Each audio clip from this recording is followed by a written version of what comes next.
Okay, it's done. Okay, let's start with the session. Have you gone through the two videos? Video number, that is the lecture number 3 and 4. Yes. Yes, sir. Okay, so I hope you learn a good things about the accounts. That means we need to go beyond the books of the accounts. हाँ, account के भी आगे जाके बहुत सारी ऐसी चीजें होती है जो आप लोगों के सामने अभी तक नहीं आई है. So we need to face those things because ultimately you need to perform the audit. Either side, either आप अकाउंटेंट बन जाओगे, either आप ऑडिटर बन जाओगे. दोनों साइड में मिडल में रहने वाला है audit. That means you having a basic concepts of the audit as well. Accounts का कांसेप्ट होगा तो अच्छा ही है, लेकिन ऑडिट का भी कांसेप्ट क्लियर होना जरूरी है. Okay, so now today what I am doing, मैं आपको स्क्रीन शेयर करूंगा. That is the video number 3. We start with the video number 3 and the screen by screen. See, I explain everything. I explain everything in the video. फिर भी किसी को भी कोई भी डाउट है तो म्यूट करे, सॉरी अनम्यूट करे and ask me the query. So presently I am sharing the screen.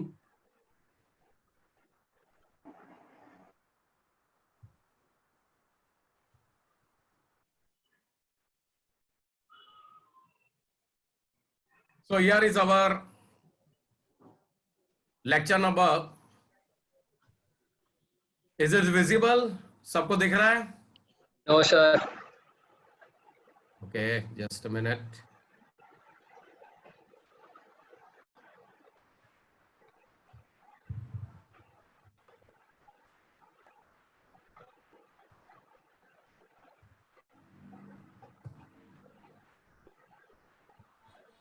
And now it's visible. Yes. Yes. So yeah, so this is our lecture number 3. Here we need to start with.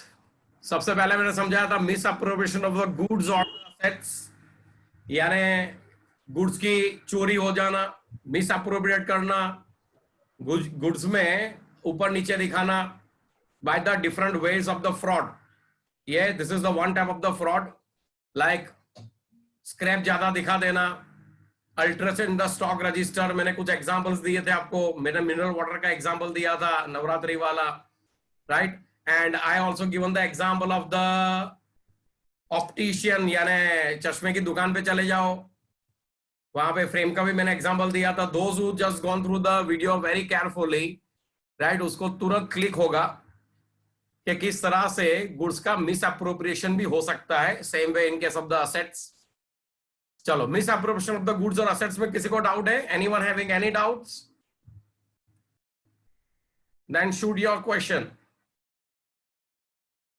Because this is the main object of our Zoom meeting, कि आपको जो भी doubt वगैरह है उसको हम clear कर ले. तो किसी को doubt? Hello sir. Yes sir, misappropriation of goods and asset में 7 point showing more issue of finish goods, ये पॉइंट मुझे फिर से रिपीट.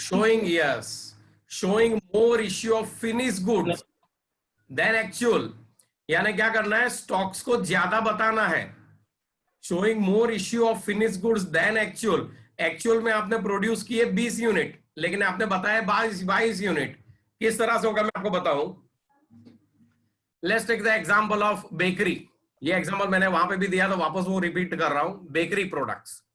अब उसमें हमने क्या किया? हमने एक्चुअली बनाए थे 20 यूनिट, 20 केक्स. हमने केक्स बनाए, 20 केक्स बनाए आज के दिन में, बराबर है. लेकिन हमने बताया कि हमने 22 केक बनाए और 2 केक्स जो है ना वो वेस्ट हो गए. जो स्टाफ था उसे वो गिर गए, तो वेस्ट. अब इसका आप कैसे प्रूव करोगे कि गिर गए थे नहीं गिर गए थे? उसका कोई फोटो खींच के तो रखना नहीं है. So here miss appropriation of the goods. Actually कोई केक गिरे नहीं थे, आपने ज्यादा बता दिया, बराबर है, ताकि आप गुड्स को क्या कर सको? मिस अप्रोप्रिएट कर सको. Is it clear? Okay sir, thank you. Okay, generally होता है शॉप के ऊपर या आपके फ्रेंड्स वगैरह आ जाए तो miss appropriation of the goods इस तरह से दिखाना पड़ता है, क्योंकि आपको एफओसी देना पड़ता है. FOC, here the word use in the accounts. Anyone know the FOC? First in, first out. No no बेटा, no no, that is the FIFO LIFO, वो नहीं कह रहा हूं, FOC, ये जनरली बिजनेस में यूज होता है वर्ड। एनीवन? FOC का मतलब होता है free of cost. Free of cost. सोचो आपका प्रोविजन स्टोर है, कोई फ्रेंड आ गया, हाँ, तो उसको आप कैसे सप्लाई करते हो? Free of cost. अरे ले यार समोसा नहीं, दुकान जे अपनी समोसा ट्राई कर, आपको कुछ तो कॉस्ट हुआ, प्रॉफिट नहीं लोगे लेकिन कॉस्ट तो हुआ, but that cost you can not charge. तो वो सारे फ्री ऑफ कॉस्ट है, तो उसका मैं कवर कैसे करूंगा? वो तो टोटल नुकसान है मेरा। This is even not an advertisement, ये एडवर्टाइजमेंट भी नहीं हुआ। So this is the misappropriation of the goods by either way. Okay, then after manipulation और falsification of the books of the accounts, ये बहुत ही इंपॉर्टेंट है। I guarantee you, I assure you, इसके ऊपर मिनिमम 2 MCQ आने वाले हैं, और इसके ऊपर शॉर्ट नोट भी आ सकता है, शॉर्ट क्वेश्चन भी आ सकता है। So the weightage of the falsification और the manipulation of the books of the accounts, यहां पे कुछ इंपॉर्टेंट वर्ड्स हमने हाईलाइट किए थे। क्या है वो इंपॉर्टेंट वर्ड्स? क्योंकि MCQ में what are the words we use? Rosy picture, और उसका दूसरा मीनिंग था window dressing. Rosy picture, window dressing, what is the meaning? कोई समझाएगा मुझे? What is the rosy picture और ड्रेसिंग? जीत पाठक? अच्छा दिखाना सर। यस, अच्छा दिखाना, Yes, sir. है उससे अच्छा दिखाना। रोजे पिक्चर, मैंने कहा था मेरे लेक्चर में, शोरूम, अरे बढ़िया सा शोरूम बनाया हुआ है, हाँ, बाहर से ही अट्रैक्टिव होगी, इसमें तो बढ़िया होगा। फिर अंदर गए तो ना कोई वैरायटी है ना कुछ है, लेकिन टारगेट क्या था पता है? ऑडियंस को अंदर लाओ तो सही, फिर दिखाते हैं। That is called the showroom, that is called the marketing scale. लेकिन हमारा टाइटल तो अकाउंट्स है, अकाउंट्स में रोजी पिक्चर, अच्छा दिखाओ। सी बीइंग अ कंपनी सेक्रेटरी, बहुत सारे मेरे क्लाइंट्स हैं, बहुत सारी कंपनीज है। बीइंग अ कंपनी सेक्रेटरी यानी मेरे क्लाइंट्स कौन होगी? कंपनी होगी। मेरे इंडिविजुअल HUF पार्टनर्स ये से मेरे क्लाइंट्स नहीं होते, मेरे क्लाइंट्स होते हैं कंपनीज। तो होते हैं कि sir we would like to go for the IPO in the year 2023। 4 साल के बाद, 5 साल के बाद हमें IPO लाना है। भाई IPO जब भी लाना है तो इसका मतलब ये हुआ कि अभी से तैयारी शुरू करना पड़ेगा। अभी से आपके बुक्स ऑफ अकाउंट्स में धीरे धीरे प्रॉफिट, सेल्स वगैरह में इंक्रीजिंग ट्रेंड में दिखाना पड़ेगा। तो हम कैसे दिखाएंगे? भाई आपका सेल्स 25 करोड़ का सेल्स है तो पहले साल में 40 करोड़, 40 का सेल्स है तो 50 crore, increasing trend, same with profit. अरे भाई प्रॉफिट तो हुआ ही नहीं है, गाड़ी तो लॉस में चल रही है। Then again we are showing profit, so that is ultimately called the rosy picture. अच्छा दिखाना, we already gone through the examples. और इसका रिवर्स क्या होगा? सीक्रेट रिजर्व्स और called the gloomy picture. Gloomy मतलब खबर जैसू झाखू, इज नॉट क्लियर। ग्लूमी का मतलब विच इज नॉट क्लियर, और आइदर इसका दूसरा नाम है सीक्रेट रिजर्व्स, पूरा उल्टा पोजीशन। ना मुझे कोई IPO लाना है, या तो मेरा पार्टनरशिप का धंधा है, मेरा प्रोप्राइटरी धंधा है, बराबर है। मेरा कितना प्रॉफिट हुआ इस बार? मार्च महीना जैसे ही हुआ, फरवरी जैसे ही मैंने अकाउंटेंट को बुलाया, अकाउंटेंट को बोला देखो जरा अपने यार प्रॉफिट का पोजीशन देखो, show me the profit and loss account. तो उसने बोला सर इस बार आपको 10 लाख रुपए का प्रॉफिट हो रहा है, 10 लाख रुपीस। यानी मेरा माइंड सीधा कैलकुलेशन शुरू हो गया, 10 लाख रुपए का प्रॉफिट, 30% टैक्स, એટલે 3 लाख रुपया टैक्स भरવાનો આવે। मेरा वाला नहीं यार, 3 लाख का टैक्स नहीं भरना है, कुछ एडजस्टमेंट करो। तो एडजस्टमेंट करने के लिए प्रॉफिट को घटाना पड़ेगा। प्रॉफिट को घटाना है तो क्या करना पड़ेगा? एक्सपेंसेस डालने पड़ेंगे, खर्चे डालो। तो एक्सपेंस मैंने 2 लाख के खर्चे डाल दिए, यानी 10 लाख का प्रॉफिट हो गया 8 लाख का। 8 लाख का 30%, 2,40,000। I saved my 60,000 rupees tax. यहां पे मैंने क्या किया? Manipulation of the books of the accounts. Now the important feature, generally ये करता कौन है पता है? ओनर खुद, मैनेजमेंट खुद, मेरा स्टाफ नहीं कर रहा है, मैनेजमेंट खुद। और जब मैनेजमेंट खुद ही इसमें इन्वॉल्व है, खुद ही अपने बिजनेस के साथ कर रहा है, then it is very difficult for the auditor to catch this kind of frauds. इस प्रकार के फ्रॉड को कैच करना मुश्किल नहीं है, लेकिन इसको डिटेक्ट करना और डिटेक्ट के बाद प्रिवेंट करना वो थोड़ा प्रॉब्लमेटिक हो जाता है। इस तरह से होगा under valuation of the assets, assets को कम दिखाओ, over valuation of the liabilities, deflation of profit, profit ने ओछो बताओ, इन्फ्लेशन ऑफ लॉसेस, लॉसेस को ज्यादा बताओ, क्योंकि लॉस जो होते हैं वो हम 8 साल तक कैरी फॉरवर्ड कर सकते हैं, right? So this are the misappropriation of goods and manipulation of the accounts. Then moving to the next, this is again a part and parcel of the errors and frauds, that what is the auditor's duty. अब देखो यहाँ पे language जो है वो थोड़ी tricky है, but I highlighted, मैंने कुछ पॉइंट्स जो है वो बोल्ड करके रखे हुए. That means you need to, before the examination you need to observe this bold highlighting points कि ऑडिटर की यहाँ पे ड्यूटी क्या होगी. ऑडिटर के लिए भी ऑडिटिंग स्टैंडर्ड 4 है, जिसमें इन्होंने पूरा गाइडलाइन दिया हुआ है. किसने दिया हुआ है? Institute of the chartered accountants of India. उन्होंने बोला है भाई आप जब भी ऑडिट करने जाओगे, then what you need to observe, जब भी आप ऑडिट करोगे what you need to observe, some features. Errors and frauds आए तो उसको आप किस तरह से टैकल करोगे. So planning and performing material misstatement, inquire of the management. पूरा प्लानिंग करना है. ऑडिट करने जब भी जाओगे आपको आगे चल के पूरा शॉर्ट नोट आने वाला है, that is called the audit programming. Audit programming ऐसा नहीं है कि चलो आज बैठ गए, चलो ऑडिट कर लेते हैं आज. ऐसा नहीं है, चलो इसके क्लाइंट के यहाँ पे चले जाते हैं, चाय पिएगे और ऑडिट करके वापस आ जाऊंगा. नहीं, पूरा आपको प्लानिंग करना पड़ेगा, पूरा ऑडिट प्रोग्राम बनाना पड़ेगा कि क्लाइंट के यहाँ पे जाके ऑडिट किस तरह से होगा, सबसे पहले मैं कहां से स्टार्ट करूंगा, right? So planning and performing.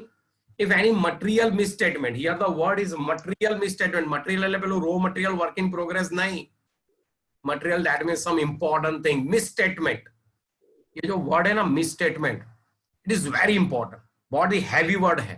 Heavy word इसलिए, अगर आप कंपनीज एक्ट पढ़ते हो, अगर आप सेबी पढ़ते हो, सेबी सिक्योरिटी एक्सचेंज बोर्ड, ये मटेरियल स्टेटमेंट पे बहुत सारी कंपनी के डायरेक्टर, सीईओ, कंपनी सेक्रेटरी पे करोड़ों रुपए का फाइन लग चुका है. इंडिया की सबसे बड़ी कंपनी है DLF.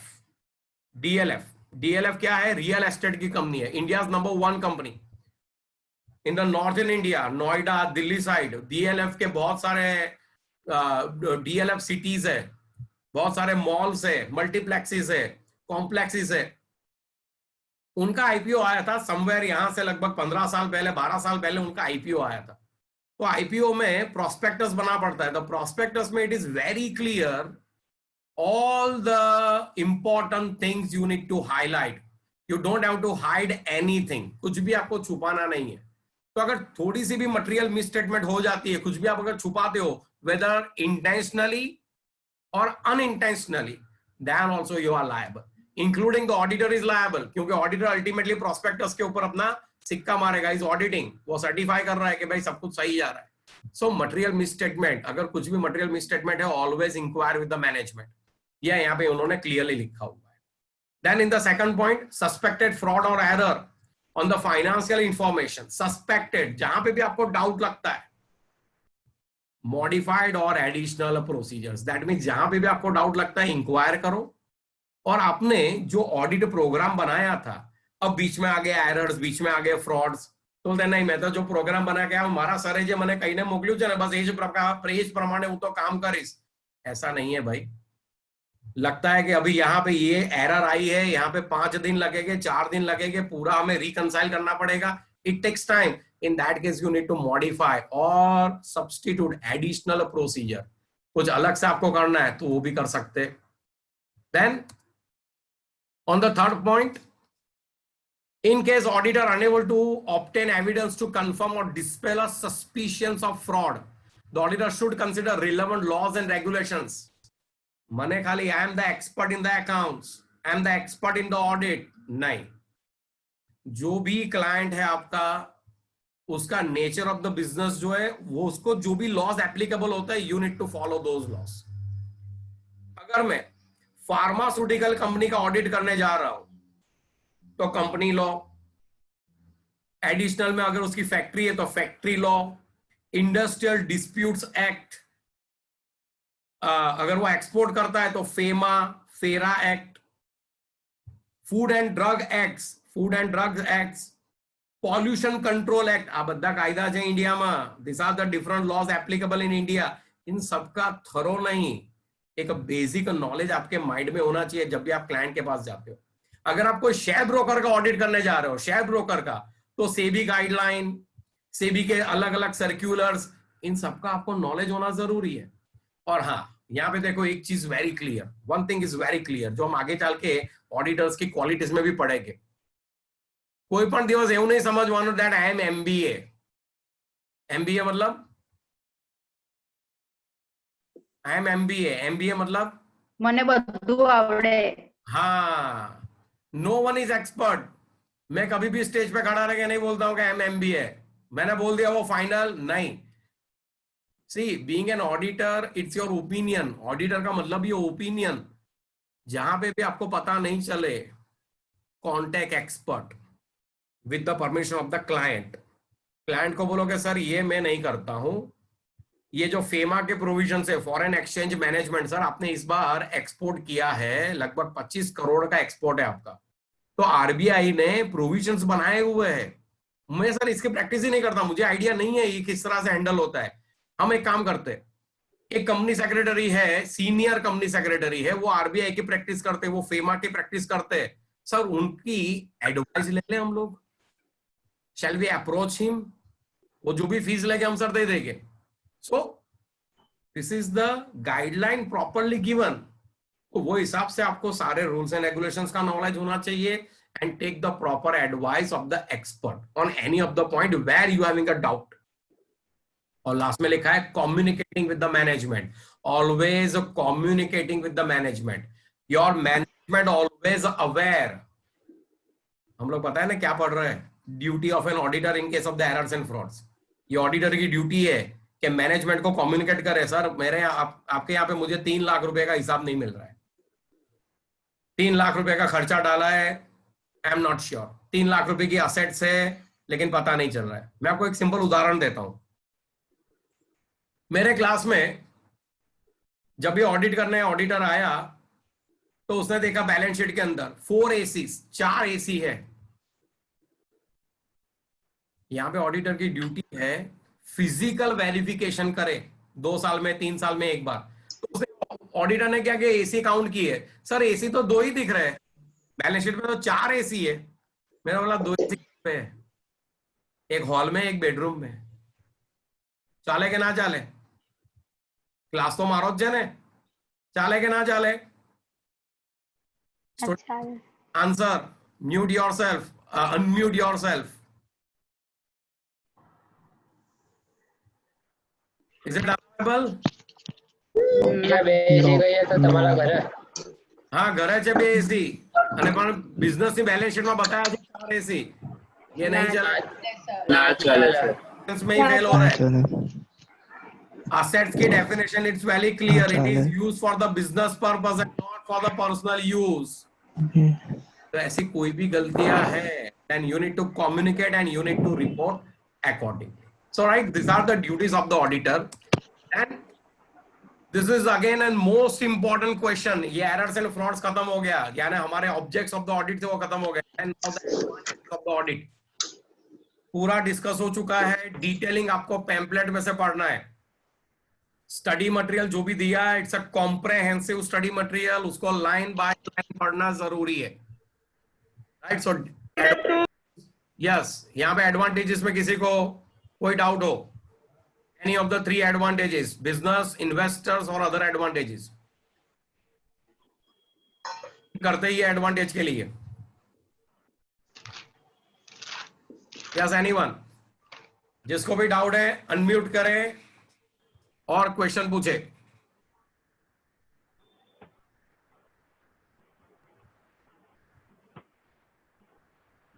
Anyone?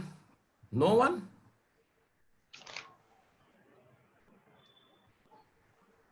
Riddhi Nizampura?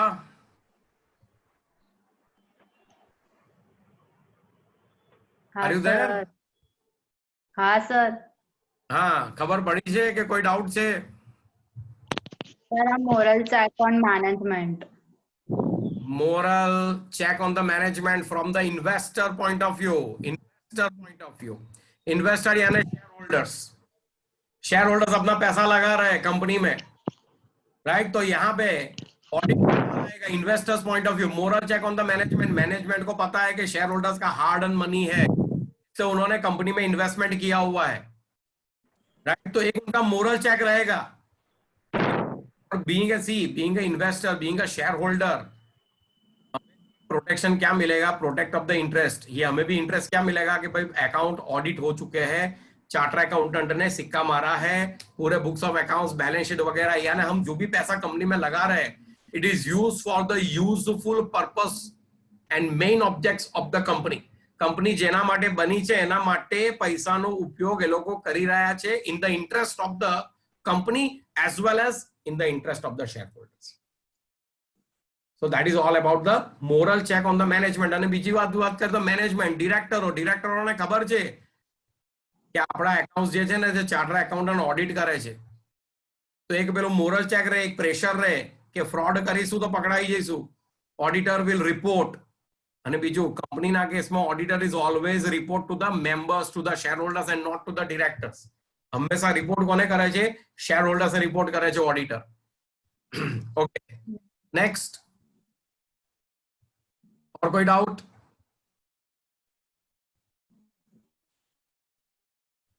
No one? ये हो गया कि मैं बहुत बढ़िया पढ़ा रहा हूं, इसका मतलब ये हुआ no one having any doubts? फिर मैं क्वेश्चन आंसर सेशन शुरू करूं? Hello. Yes. Hello, sir. It's me, Nawang from OP Road. या Sir, can you please explain me the third advantage that evaluates financial status and comparison? That's other advantages में evaluates financial status and a comparison. चलो ये किया था video में भी. By the way, to the video, dear. Hello. आपने video देखा है? हाँ जी सर. सर इसमें जो evaluate सर कैसे, मतलब वो समझ में नहीं आ रहा सर एक्चुअली. ठीक है. See, I am also a share broker. मैं खुद शेयर ब्रोकर भी हूं, मैंने अपने इंट्रोडक्शन में बताया था ये. जब भी मेरा कोई भी क्लाइंट शेयर लेना चाहता है कि सर मैं से फॉर एग्जांपल ऑटो सेक्टर के शेयर लेना चाहता हूं, ये अप्रोच में सर मुझे बजाज ऑटो के शेयर्स लेने हैं, Bajaj Auto, everyone knows the Bajaj Auto company. तो I can not say blindly ले लो, खरीद लो. Being a scene, what is your duty, आपकी ड्यूटी क्या है वो समझो. बजाज ऑटो, हीरो मोटोको यानी कि hero, TVS motor, Ashok Leyland motor, Maruti, આ જેટલી કંપનીઓ છે ને આ બધી કંપની શેમાં બેક સેક્ટરની આ બધી કંપનીઓ છે. This all companies fall in auto sector. So you can not blindly say I would like to purchase the shares of Bajaj. You need to compare. Compare એટલે શું થાય? એક જ એક બેલેન્સ શીટ, એક જ એક ડેટા બનાવો જેમાં 5 કોલમ હશે: Bajaj, Hero, Maruti, Tata Motor, are you getting me? Mahindra and Mahindra, અને પછી એની sales figure, profit before tax, profit after tax, their net profit, their EPS, everything comparison, comparatively. That means here, चलो આટલા બધા ઓપ્શન કાઢી નાખે, ખાલી બે જ ઓપ્શન હું રાખું તમારી સામે, से बजाज ऑटो एंड हीरो. तो क्या करूंगा? बजाज ऑटो का भी सेल्स देखूंगा, हीरो का भी सेल्स देखूंगा, क्वार्टरली देखूंगा, ईयरली देखूंगा, कंपेयर द डेटा, फिर उसका नेट प्रॉफिट देखूंगा, उसका ईपीएस देखूंगा, उसका डिविडेंड कितना है वो देखूंगा. I will compare the different ratios. आपका फाइनेंशियल मैनेजमेंट में अभी चल रहा है ratio analysis. So there are different business ratios, that is called the financial ratios. Now the point is, तो क्या इससे तो ये तो इसमें ऑडिट कहां आ गया बीच में? व्हेन आई एम कंपेयरिंग, अगर मैं हीरो और बजाज की बैलेंस शीट कंपेयर कर रहा हूं, डेटा कंपेयर कर रहा हूं, तो कैन आई रिलाई कि हीरो वाले ने सही डेटा दिए होंगे? कैन आई रिलाई कि बजाज वाले के डेटा सही हो गए? Yes, I have to rely. Why? Because their accounts are audited. एमना पर ऑडिटर ना सिक्का मारेला छे. So I can rely on those data published. So that is called the evaluate the financial status and comparison. Is it clear? Okay, sir. Thank you, sir. लेकिन suppose चलो इसमें थोड़ा एक्सटेंड करूं, यूविल क्लासेस एंड स्वस्तिक एकेडमी, ये दोनों की balance sheet मैंने आपके सामने दे दी, and now you need to evaluate. You cannot come on the conclusion. Why? Because both the balance sheets are not audited. Both the company's financial data are not audited. शायद मैंने window dressing भी किया है. यूविल वाले सोच रहे हैं कि 2-3 साल के अंदर आईपीओ लेके आएंगे. स्वस्तिक एकेडमी जो है ना वो तो पार्टनरशिप है, हमारे कोई आईपीओ लावाना नहीं. जे पण कई प्रॉफिट થશે we are going to share between the partners, right? બંનેનો ઓબ્જેક્ટ અલગ છે. The UVL classes, they are engaged in window dressing and we are engaged in gloomy picture. You can't compare. But suppose both the data are audited, yes, you can compare, right? So this is the other advantages. Okay, is it clear? Oh, yes, sir. Thank you, sir. Okay, chalo hello next. Sir. Yes, sir जो ये आपने balance sheet और वो सब comparison बोला, वो कौन सी app पे मिलेगा? बेटा 10,000 ऐप है, 10,000 ऐप है, but I prefer money control. CNBC वाले की ऐप है money control.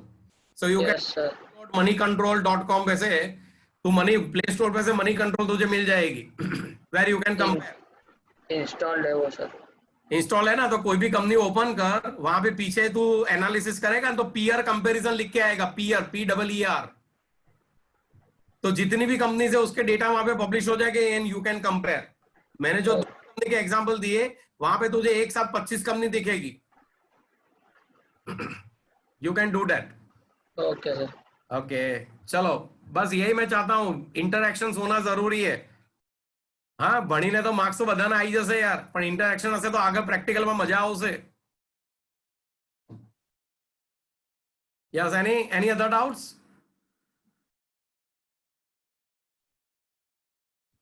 Okay, now our video number 4 is already been published.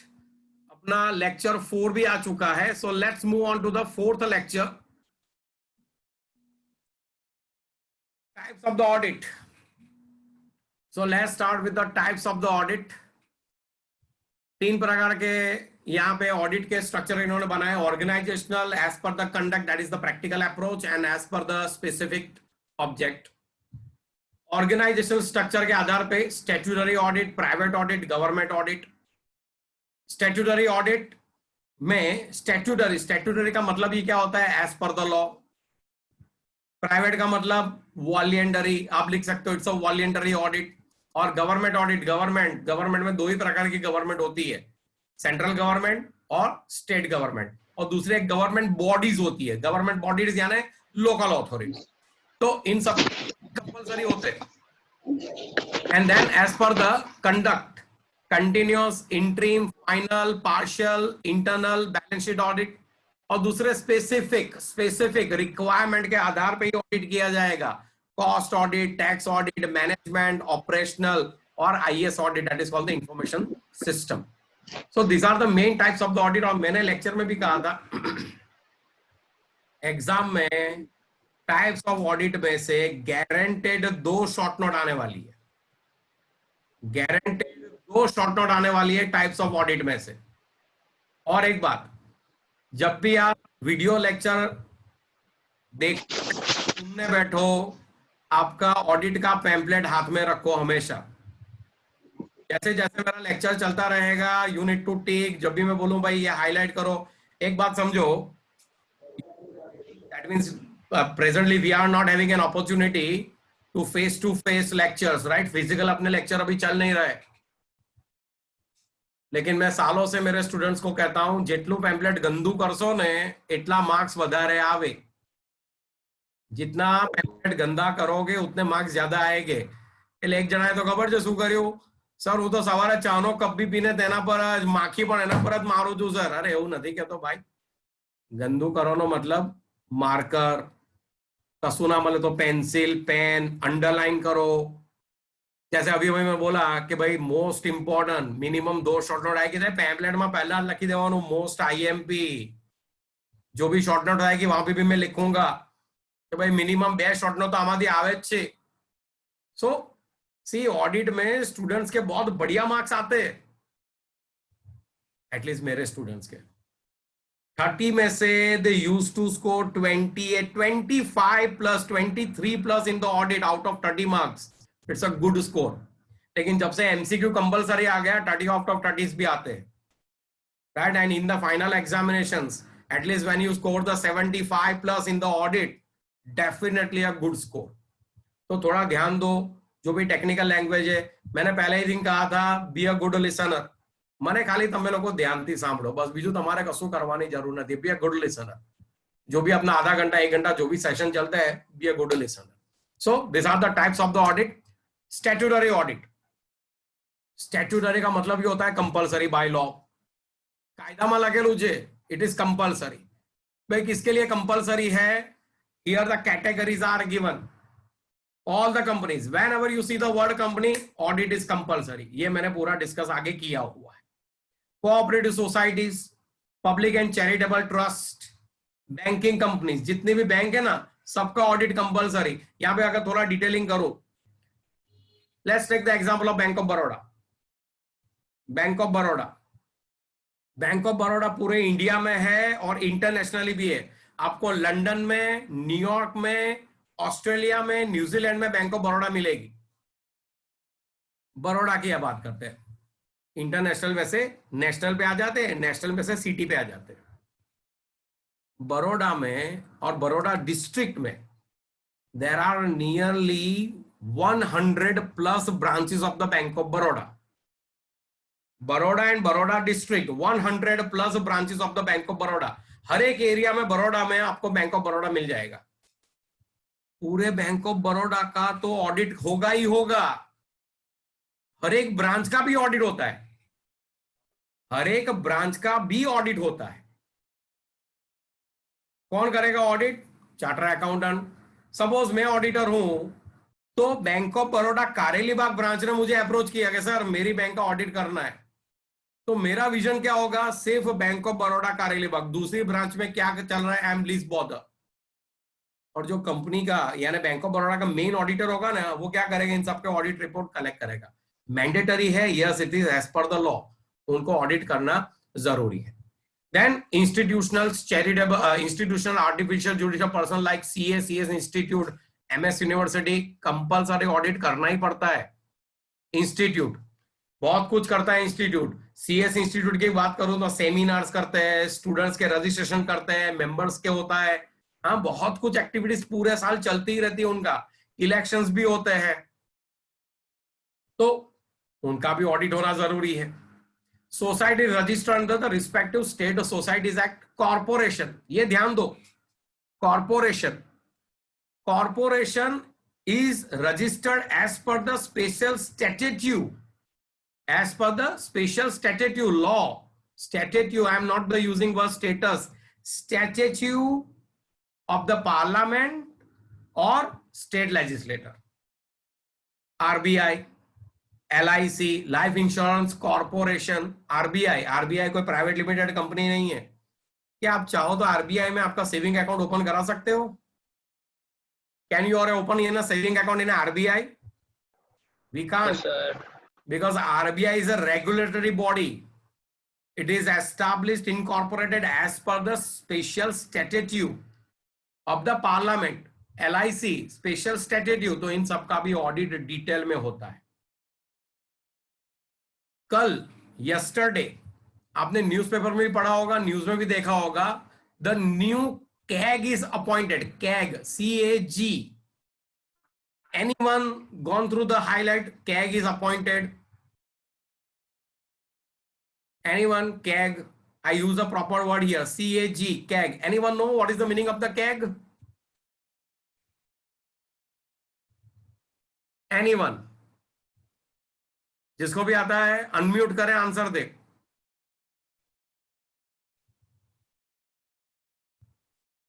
CAG।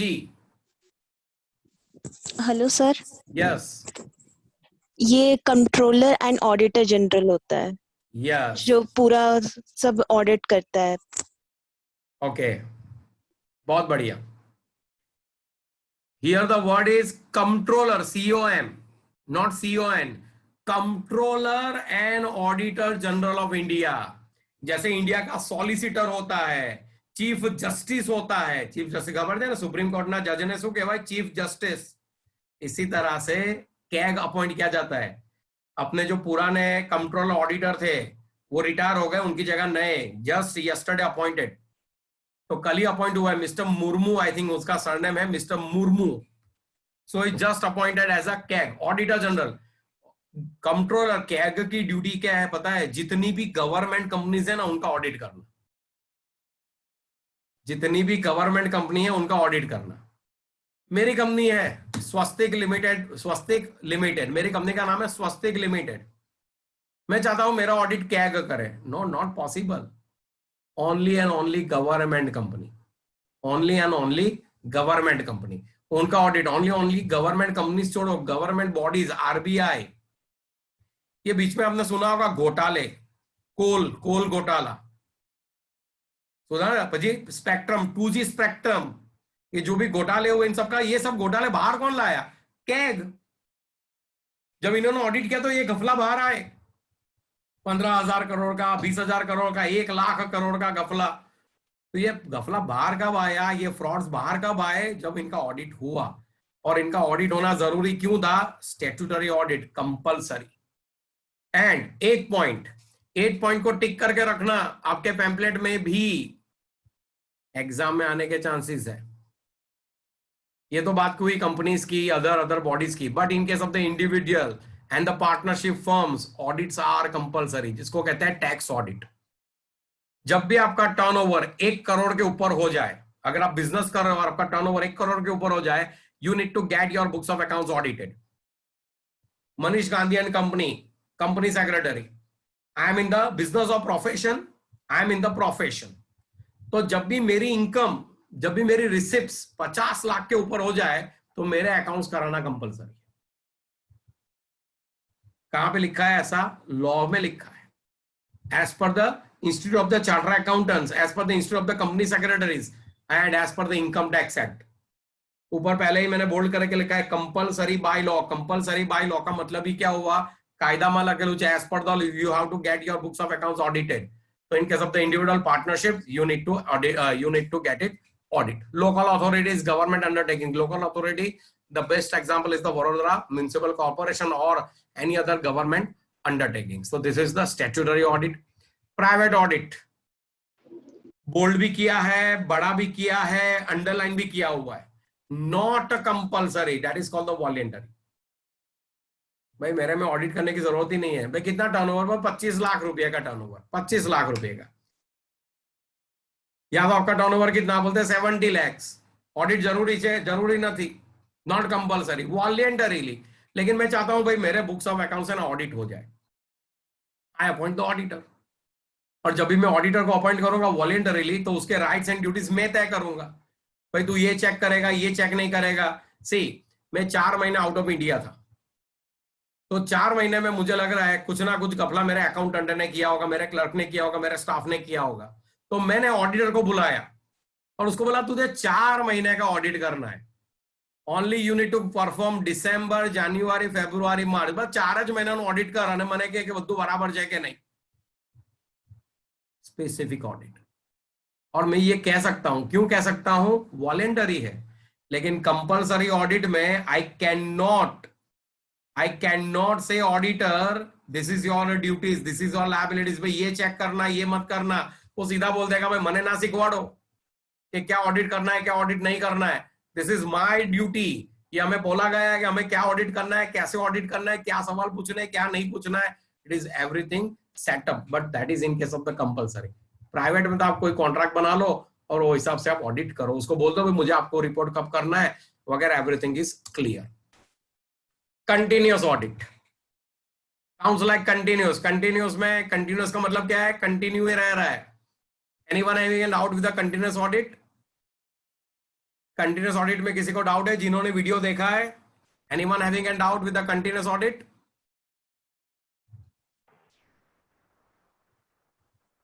Continuous audit means बड़ी कंपनी, कितना टर्नओवर, बोलते 500 करोड़ का टर्नओवर, 1000 करोड़ का टर्नओवर। तो सोचो कि जनरली ऑडिट कब होता है, पता है ऑडिट कब होता है एग्जैक्टली? मैं आपको बताऊं, अभी ऑडिट की सीजन चल रही है, अभी ऑडिट की सीजन चल रही है। मैं खुद 2 जगह पे अभी ऑडिट परफॉर्म कर रहा हूं। साल खत्म होता है फाइनेंशियल ईयर, अप्रैल टू मार्च। मार्च में जैसे ही अकाउंट खत्म हुआ, साल आपका खत्म हुआ, फिर अकाउंट्स बनाना शुरू करते हैं। समवेयर बाय मई और June they ready their books of accounts, balance sheet, profit and loss account बनके तैयार हो जाती है। बाद में मेरा ऑडिटर का काम शुरू होता है। यानी ऑडिट करने में कब जाऊंगा पता है? जून, जुलाई, अगस्त, सितंबर, क्योंकि सितंबर में रिपोर्ट फाइल करना होता है। तो वहां पे मेरा काम मैं शुरू करूंगा रिपोर्टिंग का। तो ये अभी मेरी सीजन चली है। We are presently in the month of August, तो ऑडिट का सीजन चल ही रहा है। जो कंपनी को मैं ऑडिट कर रहा हूं उसका टर्नओवर पता है कितना है? 6 करोड़। तो मैं अभी पता है क्या कर रहा हूं? महीने में 1 वीक जाता हूं, महीने में 7 दिन जाता हूं और बैठ के ऑडिट खत्म करता हूं। सुबह से जाता हूं, शाम तक ऑडिट हो जाता है। मैं नहीं जाता हूं, मेरा स्टाफ जाता है, लेकिन ऑडिट परफॉर्म हो जाता है। क्यों भाई? 5-6 करोड़ का है और मुझे डिटेल ऑडिट नहीं करना है, हर एक बिल को ऑडिट नहीं करना है, हर एक ट्रांजेक्शन को ऑडिट नहीं करना है। Audit not in that is called the test audit. आने से क्या भाई? Test audit. सिर्फ ऊपर ऊपर से जहां पे मुझे डाउट लगेगा उसका मैं ऑडिट करूंगा। बट सपोज जो कंपनी का टर्नओवर 1000 करोड़ है, मैंने अपने वीडियो में बोला था रिलायंस इंडस्ट्रीज 1 लाख करोड़ के ऊपर का उसका टर्नओवर है, 1 लाख 1.5 लाख करोड़ के ऊपर का तो उसका टर्नओवर है। तो सोचो, एक ऑडिटर नहीं 15 ऑडिटर अपॉइंट किए गए हैं वहां पे। लगभग 50 चार्टर अकाउंटेंट तो वहां पे जॉब करते हैं। 20 कंपनी सेक्रेटरी की तो टीम है। That is the size of the Reliance. तो जब बड़ी साइज है तो फिर जब मैं ऐसे जुलाई अगस्त में जाऊंगा तो नहीं चलेगा। कंटिन्यूअस जैसे ही महीना खत्म हुआ, जैसे ही वीक खत्म हुआ ना, मेरा आदमी जाके ऑडिट करके आएगा। तो जब ऑडिट करेगा, एक आदमी पूरा लगाया वहां पे लगाया हुआ है, तो उसका सैलरी भी होगा। So here the bold letters are regular interval से weekly, quarterly, monthly. Continuous audit कहां पे डिजायरेबल है? जहां पे वॉल्यूम कैसा है? वेरी लार्ज, बड़ी company, right? Then where it is necessary to present account immediately, accounts तैयार हो जाएंगे। This all are the advantage. Last में लिखा है नॉट प्रिफरेबल। कहां पे? स्मॉल कंसर्न, नानी कंपनी में तो पोसाया नहीं हमने। It is not preferable. क्यों? Because expensive for the small organisations. And what are the advantages? Checking in detail. अगर कंटिन्यूअस ऑडिट के एडवांटेज क्या है? Checking in detail. क्यों? सफिशिएंट टाइम है भाई, आराम से चेक करूंगा, एक एक एंट्री चेक करूंगा, सफिशिएंट टाइम है। छोटी कंपनी है तो आपकी अकेले की कंपनी हो रही है, बजी 40 कंपनी है हमारे पास है। There are 40 clients with me, सबका ऑडिट करना है। और मेरे पास स्टाफ पता है कितना है? सिर्फ 5 जन का स्टाफ है। 5 जन का स्टाफ, 40 के यहाँ पे ऑडिट करने जाना है, तो फिर ऑडिट का क्वालिटी कैसा होगा? You better know. So checking in detail, corrective actions. कोई गलती पकड़ ली मैंने तो उसका करेक्टिव एक्शंस होगा। जैसे मैंने वीडियो में कहा था, जून महीने का ऑडिट में जुलाई में कर रहा हूँ, जून का और जुलाई में कर रहा हूँ। वहीं पे मैंने देयर इज अ कैच, भाई ये 5 लाख रुपए मिल नहीं रहे, क्या है भाई? इसका बिल लाओ, ये लाओ, वो लाओ, तुरंत क्वेरी सॉल्व हो जाएगी। क्यों? कंटिन्यूअस। लेकिन सोचो, जून 2019 का क्वेरी आज मैंने पकड़ा, 2019, जून 2019 का क्वेरी टुडे अगस्त 2020 में मैंने पकड़ा कि भाई 5 लाख रुपए मिल नहीं रहे। कौन था? बोलते अकाउंटेंट था। फ्रॉड बोला, अकाउंटेंट ने बोला, बोलते गया, he already left the job in the month of December। यानी जून में फ्रॉड करने के बाद वो दिसंबर तक तो था, 6 महीना था। लेकिन जब आप 6 महीने के बाद पकड़ रहे हो, कोई हाथ में नहीं आने वाला है, इट्स ऑलरेडी बीन गॉन। लेकिन अगर कंटिन्यूअस ऑडिट होता तो उसको पकड़ सकते थे। Early finalisation of the accounts, account early finalisation, quarterly, half yearly, जब भी मैनेजमेंट मांगेगा, accounts always up to date and recorded, so work up to date। moral check अभी भी मैंने समझाया था। moral check पता ही है, मेरे स्टाफ को पता है कंपनी में कि वो ऑडिटर आ जाएगा तो क्या करेंगे? अकाउंटेंट अपना काम है ना, ऑनेस्टली और रेगुलरली अपडेट करते रहेंगे। कभी भी आके वो सवाल पूछ लेगा, मोरल चेक, पेलो मोरल चेक તમારા પર કેવું હોય છે કે આ તો ક્યારે બી અનમ્યુટ કરીને સવાલ પૂછી નાખે, પણ વાંચેલું હોય તો જવાબ આપીએ ને। That is the moral check here. जब भी एडवांटेज आएगा तो साथ में डिसएडवांटेज भी आएगा. So here are the disadvantages. Alteration of the figures. एक बार ऑडिट हो गया फिर जाके उसने टैली में फिगर चेंज कर दिया, नहीं, ये डिसएडवांटेजेस. लेकिन उसका प्रिवेंशन है. मैंने वार्निंग दिया हुआ है. आज ऑडिट खत्म हो गया ना, मैं प्रिंट आउट लेके गया हूं. मैंने पूरी फाइल बनाई हुई है कि आज मैंने ऑडिट खत्म किया. This are the balances print out. Expensive small business concern तो भूल जाओ. डिस्टर्बेंस टू द क्लाइंट, क्योंकि जब भी ऑडिट करने जाऊंगा क्वेरीज निकालूंगा, अकाउंटेंट को बुलाऊंगा, बोलेगा भाई मारे बीजू भी काम छे, I am here the accountant, right? Definitely he is answerable to me, but constant disturbance to the client. Spoil quality of the audit. Spoiled quality of the audit. How I can spoil the quality of the audit here? Constant visit करता रहेगा. मेरा staff, मेरा यानी auditor का staff और client का staff, bonding हो गया, मित्रता, भाईबंध, and that is spoil the quality. कोई पण भूलो हो तो शू करवानी? नजरअंदाज. हाँ भाई चलेगा, चलो चल नेक्स्ट टाइम ना आए, जरा जो ही लेजे. बराबर है. कुछ बार तो मैंने ये भी देखा है, बॉन्डिंग हो जाता है. बॉन्डिंग, दे मैरी. क्लाइंट का स्टाफ और ऑडिटर का स्टाफ, दे मैरी. मैरी मैरी तक पहुंचे क्यों? इसका भी हल है. हल है यानी वो डिवोर्स की बात नहीं कर रहा हूं. हल है यानी उसका हल क्या होगा? मेरा जो स्टाफ है मैं रोटेट करता रहूंगा. रोटेट करता रहूंगा यानी भाई विजय तू कब गया था ऑडिट में, नेक्स्ट टाइम तू नहीं जाएगा. भाई कमल तू कब गया था, नेक्स्ट टाइम तू नहीं जाएगा. सागर तू अब नेक्स्ट टाइम यहाँ पे नहीं जाएगा. यानी रोटेट करते रहो स्टाफ को भी. लेकिन उसमें भी वापस डिसएडवांटेज. अगर रोटेट करते रहा तो लिंक टूट जाएगी कि लास्ट टाइम कहां पे अटका था, कहां से शुरू करना है. So advantages and the disadvantages are the part and parcel of everything. Extensive notes. अगर कोई क्वेरी सॉल्व नहीं होती है तो वो नोट्स बढ़ती ही जाती है. एक्सटेंसिव, लिस्ट लंबा चलता जाएगा. And queries remains outstanding. So these are the disadvantages and your lecture number 4 as well. So let's move on to our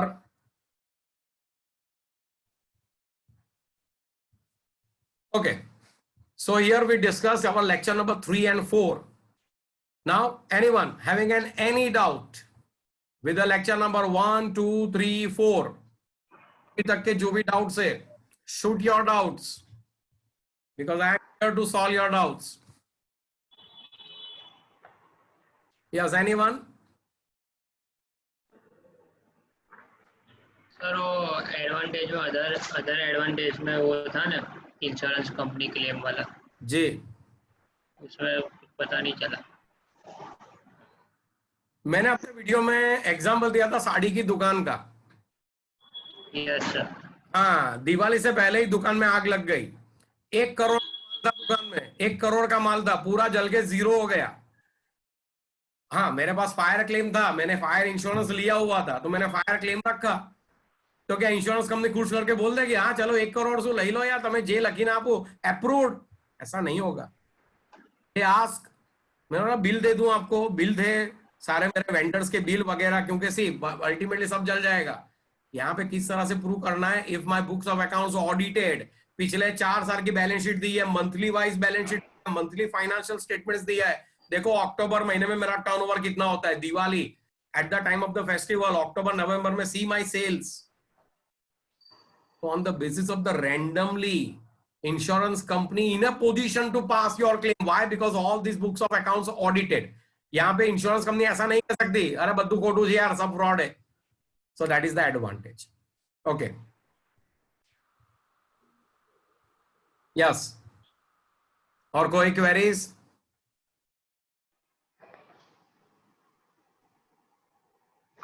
Hope you all are enjoying the lectures. And if any kind of the updates and require from my end, give me your suggestions as well. Here Panigat Shreya, any query? Shreya from Panigat, Pratapnagar, sorry. Shreya Pratapnagar. It seems that everyone satisfied. Let me end with the session. Sir, Yes, Riddhi. Sir continuous ઓડિટમાં એડવાન્ટેજીસમાં work keeps to update be છે અને પછી એનું disadvantage બી આપ્યું છે કે spoil quality of audit. मतलब अगर रेगुलर विजिट करिए छे तो अकाउंटिंग्स ने બધું ઓટોમેટિકલી ડાયરેક્ટ એટલે એ સરખી રીતે મૂકવામાં આવશે but a spoil quality of audit be a disadvantage તો એડવાન્ટેજ અને ડિસએડવાન્ટેજ બે સેમ કેવી રીતે થયું? અત્યારે લોકડાઉન ચાલ્યું, લોકડાઉન તો બધાને મજા આવી ગઈ ઘરે. હા, 3 મહિના બહુ જ મજા આવી. કેમ મજા આવી? ઘરનું ખાવાનું મળ્યું, બધી વેરાયટી પૂરી થઈ ગઈ. પાવભાજી, ભેળ, પાણીપુરી, રગડા પેટીસ બધું બની ગયું. મજા આવી કે નહીં? યસ, બહુ મજા આવી. એડવાન્ટેજ જલસા થઈ ગયા. પણ ઘરની હાઉસવાઈફ ને પૂછજો, મધર ને પૂછજો, ડિસએડવાન્ટેજ. આર યુ ગેટિંગ મી? જે વસ્તુના એડવાન્ટેજ છે સામે ડિસએડવાન્ટેજ બી છે જ. કન્ટિન્યુઅસ ઓડિટ થતું હોય એટલે વર્ક તમારું એકદમ અપ ટુ ડેટ રહે. પણ જ્યારે અપ ટુ ડેટ ને કરવા જઈએ છે તો પેલા જ્યારે રેગ્યુલર આવતા હોય તો બંધી ક્રિએટ થઈ જાય છે and this spoil the work. આમાં એકાઉન્ટમાં see when even you write the answer in the auditing in the pamphlet I use the word, it's called close acquittance. Close acquittance with the client staff. સંબંધો બંધાઈ ભાઈબંધો થઈ જાય. કેમ? કારણ કે રેગ્યુલર વિઝિટ કરે છે. પણ સપોઝ હું વર્ષમાં ખાલી 10 દિવસ આવતો હોઉં તો ના થાય. આ વખતે હું આવું, નેક્સ્ટ ટાઈમ કૌતિક સર આવે, નેક્સ્ટ ટાઈમ બીજા કોઈ આવે, it will not spoil the work. So that is the advantage ne disadvantage ne dur karwa mate these are the protective steps that I need to take being an auditor. So quality na bagde ena mate, right? So this is the advantage and disadvantage. Okay. Anyone? Only success in the auditing is મારો lecture બહુ ધ્યાનથી સમજો, બહુ ધ્યાનથી સાંભળો અને પેમ્પલેટમાં વ્યવસ્થિત વાંચવું પડશે. You need to read your pamphlet line by line carefully. Those paras which are not helpful, I definitely tell you to cancel those paras. But the other things, in your pamphlet I already cut short the 2 or 3 pages. જે કામનું નથી 2-3 pages મેં કઢાવી નાખ્યા છે. But for that, from your end, you need to read it out. And you having a plenty of time at your home. So take it advantage. અને advantage લો, right? અને ધીરે ધીરે વાંચો યાર, એક સાથે ક્યાં રોજનો 1 પેજ વાંચો. I am not saying તમે કવર કરી નાખો. Daily only just refer the 1 pages. Okay. So I am ending the session today. On the Wednesday, I will post another lecture number 4. And in the couple of weeks, we are going to end the audit unit number 1. So for the meantime, see you all in the next Zoom meeting. Thank you.